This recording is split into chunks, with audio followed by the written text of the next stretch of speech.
Alors, un petit module aujourd'hui.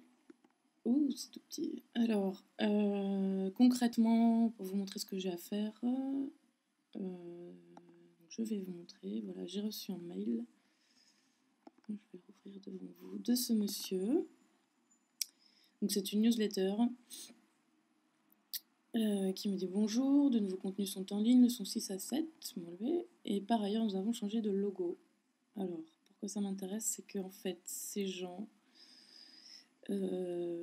C'est un de mes partenaires éditoriaux sur un des sites web que je maintiens et donc il faut que je change ce logo.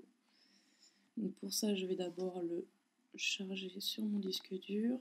Donc sur Macintosh, je fais CTRL-clic, enregistrer l'image sous. Pour l'instant, je vais la mettre sur mon bureau.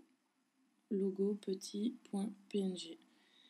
Donc c'est du PNG, Portable Network Graphics, qui est adapté pour ce genre d'image avec des aplats de couleurs. Donc là c'est du noir et blanc avec des aplats de couleurs. J'enregistre. Je ferme. Et puis pour l'instant je vais laisser ça de côté. Et je vais aller voir qu'est-ce que c'est que cette image. Donc pour ça j'ouvre GIMP. Donc GIMP c'est l'équivalent gratuit de Photoshop, hein, vous êtes habitués maintenant.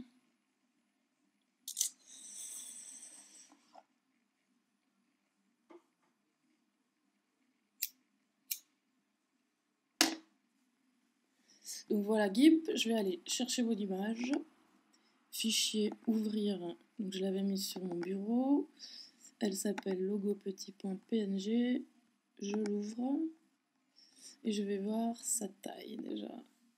Donc, c'est comment, taille de l'image, échelle et taille de l'image. Alors c'est un carré de 450 pixels sur 450, muy bien. Pues, voilà, je vais aller voir moi de mon côté quelle taille fait mon image. Donc si je passe par là, Babel Lab, et est-ce qu'ils apparaissent ici? Oui, voilà mon image. Donc celle-là aussi je vais aller la charger. Je vais la mettre aussi sur mon bureau. Hop là, je ferme ça aussi, j'en ai plus besoin pour l'instant. Et je retourne dans GIMP et je vais ouvrir cette deuxième image qui est la mienne en fait. Donc sur mon site cours arabe logo home.jpg. Ok. Donc on va juste voir la taille qui est là. Image. Échelle et taille de l'image. 200 pixels de large. Donc moi je vais redimensionner, annuler. Ça je ferme, j'en ai plus besoin. Je vais aller redimensionner cette image en 200 pixels